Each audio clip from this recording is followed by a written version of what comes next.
Good afternoon. Thank you for being here. We have come to the end of these intense days of work on sustainable urban development.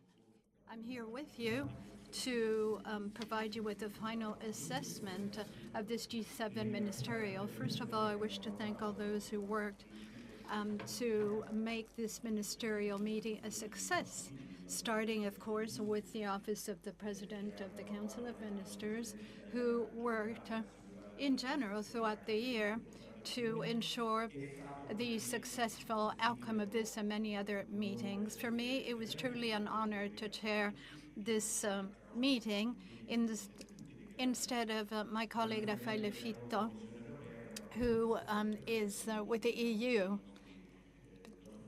who is at the Commission, so he couldn't be here. We wish him all the best. I also wish to thank all the colleagues who participated in representation of G7 countries, European Commission, representatives of international organizations like OECD, the European Investment Bank, Habitat, the UN Habitat.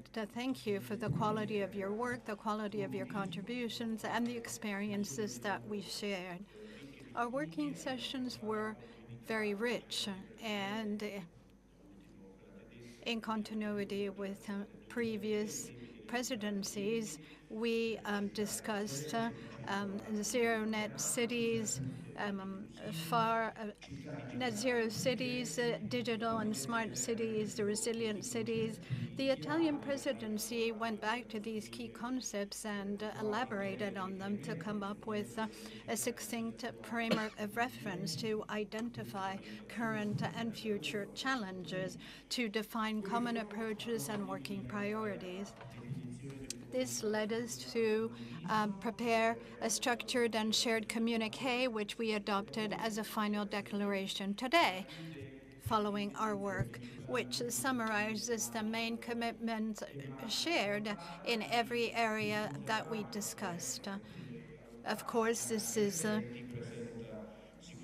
aligned with previous declarations, but has novel elements. The preamble of the communiqué focuses right away on a key issue, which is urban areas, a privileged region in which we are to face the most significant challenges of our time, including the ecological and digital challenge.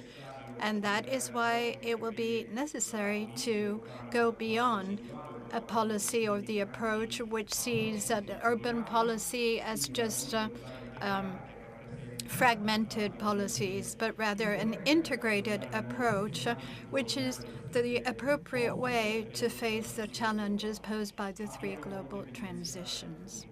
In the communiqué, we also focused on the central role played by cities and territories as active subjects in the definition of local and national urban policies.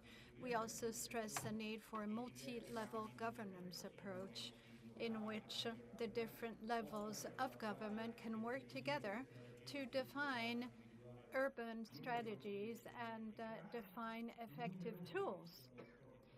Numerous international agreements, of course, have an impact on urban areas, and each one of these agreements defines a fundamental guidelines to build an integrated urban development policy. And that's why, as an attachment to the communiqué, we made reference to the main conventions and agreements that concern the topic at hand. We also define priorities that are most suited, we believe, to responding to the challenges posed by digital transition and ecological transition and the demographic revolution.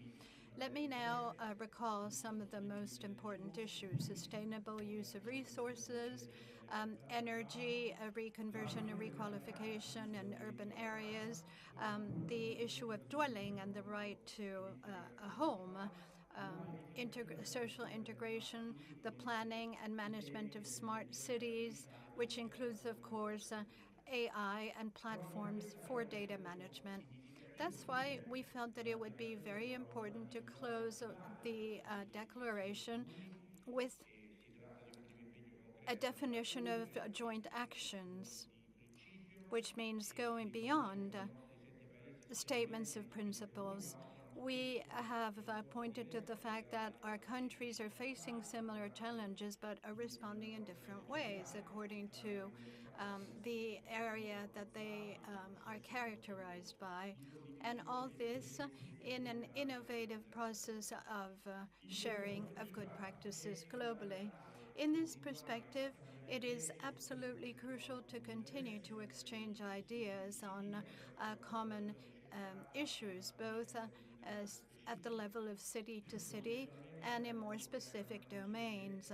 We created a direct link between the SDGs of the UN 2030 agenda and integrated urban policies. And as the Italian presidency, with the support of UN Habitat and OSCE, we tackled a number of issues like outreach, for example, and this is enshrined in the declaration. We hope to reach out to the south of the world in continuity with the work done by the heads of state. In 2 days, on November the 6th, we will be participating at the World Urban Forum in Cairo, where we will have the opportunity to present the outcomes of this ministerial meeting and talk about cities of the future with many countries and talk about more resilient and inclusive cities. I'm sure that together we'll be able to fulfill the commitments that we have entered into. And I'm confident that as of next year, under the Canadian presidency, we will be able to contribute to the achievement of global goals, which the transitions underway are placing before us. Thank you.